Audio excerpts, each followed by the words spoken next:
Hello friends, welcome to my channel. आज हम बात करेंगे एसबीआई यानी स्टेट बैंक ऑफ इंडिया के बारे में। ये स्टॉक को मैं पहले होल्ड किया करता था, लॉन्ग टर्म में इसमें मैंने प्रॉफिट लिया था पहले, और उसका वीडियो आपको यहाँ पर दिखा देता हूँ। ऑलरेडी भी मैंने बना चुका हूँ जो लॉन्ग टर्म में पहले ले चुका था, तो लॉन्ग टर्म प्रॉफिट ऑलरेडी इसमें एक बार ले चुका हूँ। यहाँ पर देख सकते हो, ये पुराना वीडियो है, ठीक है। तो एक साल पहले का वीडियो है। और यहाँ पर उसके बाद मैंने एसबीआई लाइफ इंश्योरेंस अभी लॉन्ग टर्म के लिए लिया है, एसबीआई कार्ड भी लॉन्ग टर्म के लिए लिया है, फिर से मैं एसबीआई को लॉन्ग टर्म के लिए ले लिया है मैंने, ठीक है। तो लॉन्ग टर्म अभी इसका मतलब है कि इसको ना बेचने के लिए मैं सोच रहा हूँ, ना ना बेचूं, ऐसे कुछ शेयर्स ले रहा हूँ कि फ्यूचर में मुझे ऐसा लगे कि ये लाइफ टाइम तक रखो, ठीक है।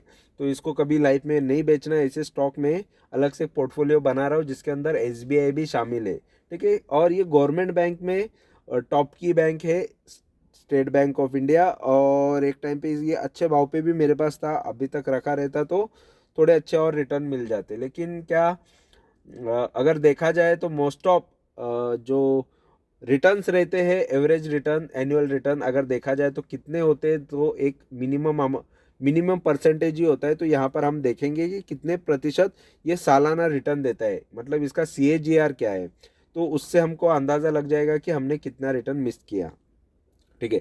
तो फिलहाल ये देखो, काफ़ी बड़ी बैंक है, 5,02,000 करोड़ की मार्केट कैपिटल है इसकी, तो काफ़ी बड़ी बैंक है ये। और 563 रुपीज़ में इसका एक शेयर मिल जाएगा आपको। और यहाँ पर देखेंगे 499 के भाव पे ये एक साल में आपको इसने लो दिया है, यानी ये भाव पे भी आपको मिल रहा था। और 630 के हाई पे भी ये शेयर था, वहाँ से ये डाउन आ गया है फिलहाल। तो मुझे अभी ये सही लगा, और पी ये स्टॉक का काफ़ी अच्छा है, तो ये एक चीज़ काफ़ी पॉजिटिव है। बुक वैल्यू थोड़ा सा कम है अगर करंट प्राइस के हिसाब से, लेकिन डिविडेंड देती है 2% तो डिविडेंड है। देखो, आपको बैंक में पैसे रखने के, सेविंग अकाउंट में रखने के 3-3.5% मिल जाते हैं एनुअली, और अगर शेयर में पैसा रखते हो तो 2% तो मिलेगा ही। साथ में जो एनुअल रिटर्न रहते हैं, इसके जो सीएजीआर रहेंगे, उस हिसाब से आपको रिटर्न भी अलग से मिल जाएंगे। आरओसी आरओई काफ़ी कम है, फिलहाल तो आरओसी सबसे ज़्यादा कम है, लेकिन आरओई लगभग 16-17% का है, तो आरओई अच्छा है। और फेस वैल्यू एक का है, यानी ये स्टॉक स्प्लिट हुआ एक टाइम पे। ये स्टॉक 2-3 हज़ार के भाव पे मिलता था, उसके बाद ये स्प्लिट हुआ, उसके बाद ये काफ़ी गिरा था, स्प्लिट के बाद फिर से ये अभी अच्छे भाव पे आ गया है, ठीक है। और अगर हम देखेंगे एक साल की बात करेंगे, तो देखो एक साल में ये जो शेयर है काफ़ी उतार चढ़ाव तो दिखा रहा है ये ट्रेडिंग के हिसाब से अगर देखा जाए तो।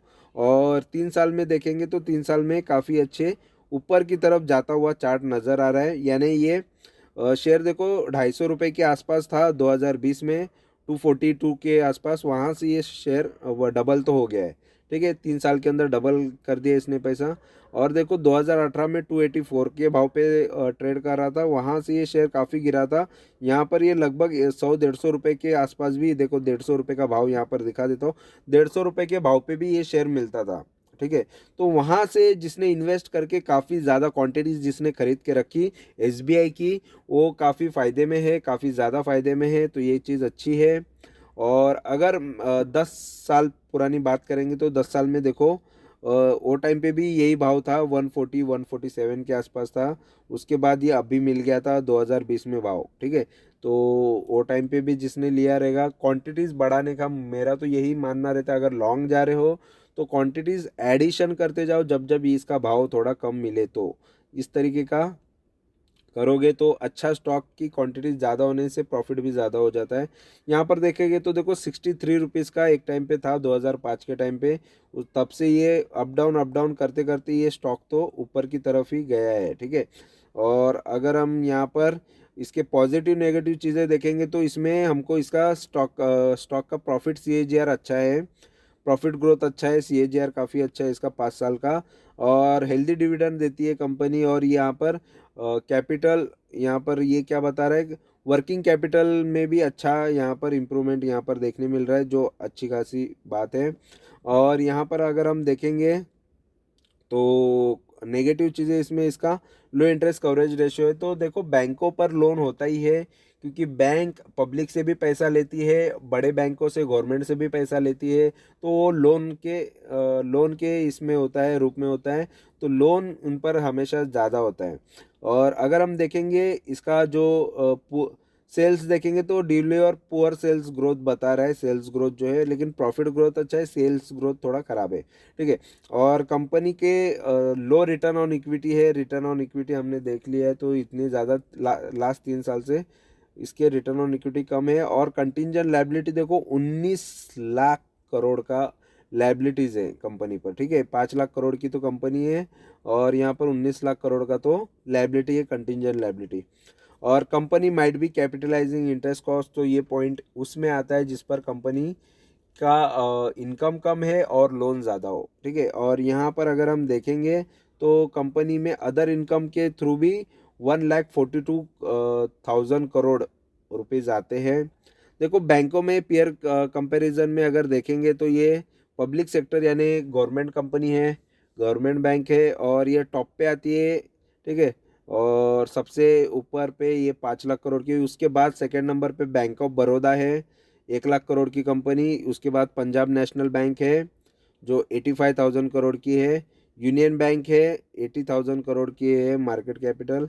और इसका अगर हम देखेंगे आईओबी है 76, कैनरा बैंक है 72,000 करोड़, और यहाँ पर इंडियन बैंक है 53। तो सबसे नीचे यहाँ पर इसमें इंडियन बैंक है।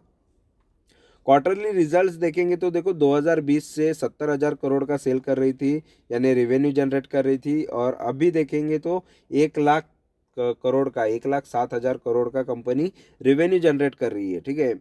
और रिटर्न नेट प्रॉफिट देखेंगे तो नेट प्रॉफिट 5,500 करोड़ से यहाँ पर देखेंगे तो प्रॉफिट कंटिन्यूसली बढ़ते बढ़ते 16,000 करोड़ तक का कंपनी नेट प्रॉफिट कर रही है। तो प्रॉफिटेबिलिटी भी कंपनी की काफ़ी अच्छी फिलहाल तो नज़र आ रही है।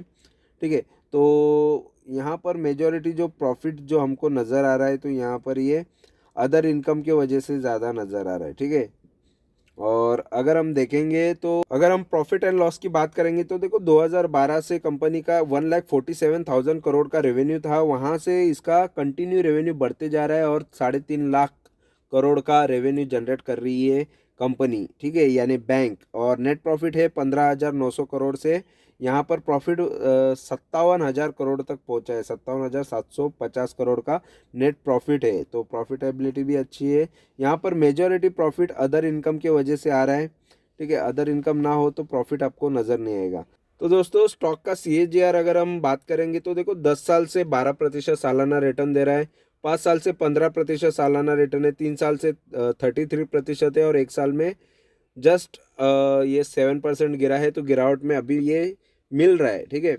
और बैलेंस शीट देखेंगे तो बैलेंस शीट में देखो, ये मैंने जैसे कहा कि ये जो बैंक है, बैंकों पर ऑलरेडी काफ़ी ज़्यादा लोन होता है, तो यहाँ पर आपको देखने मिलेगा। तो काफ़ी लंबी ये इसकी बैलेंस शीट है। तो यहाँ पर हम देखेंगे तो काफ़ी बड़ा अमाउंट यहाँ पर आपको लायबिलिटीज़ के अंदर दिखेगा। तो लायबिलिटीज़ कंपनी पर काफ़ी ज़्यादा है।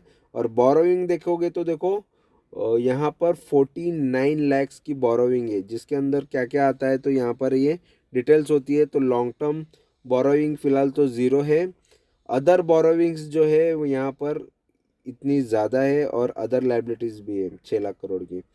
ठीक है। तो 49 लाख करोड़ की तो बोरोविंग है कंपनी पर, यानी लगभग 50 लाख करोड़ की तो बोरोविंग होती है। और उसके बाद बाकी की जो भी है अदर लायबिलिटीज़ यहाँ पर आप देख सकते हो। ठीक है। और रिजर्व कंपनी का यहाँ पर फिर भी 3,58,000 करोड़ का है। ठीक है। तो ये बैंकों की बैलेंस शीट इसी तरीके की आपको मोस्ट ऑफ नज़र आएगी, बैंकों की, फाइनेंशियल इंस्टीट्यूट की, होम लोन जो प्रोवाइड करती है उनकी, तो इसी तरीके की होती है, मोस्ट ऑफ लोन ज़्यादा होता है।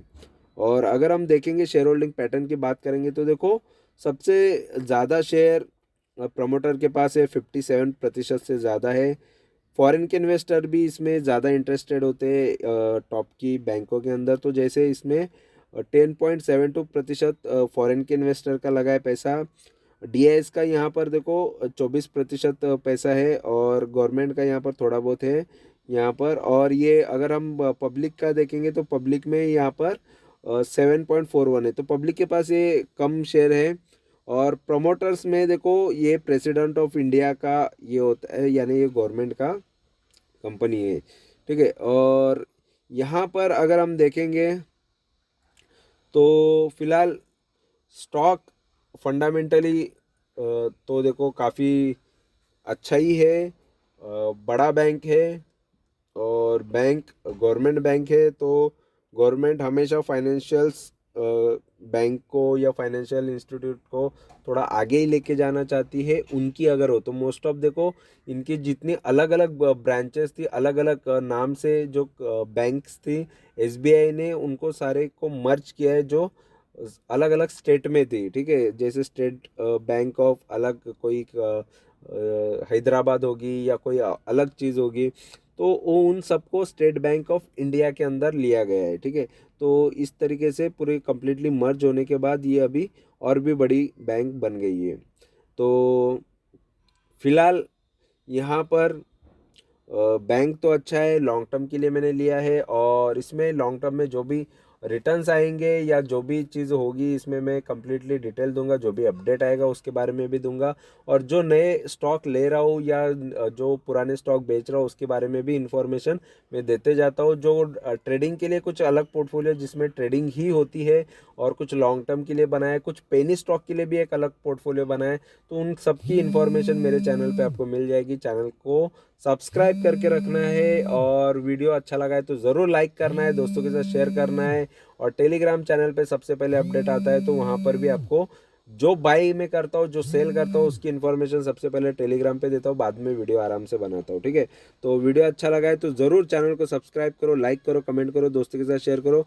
Thank you very much for watching my video. Thank you, bye bye.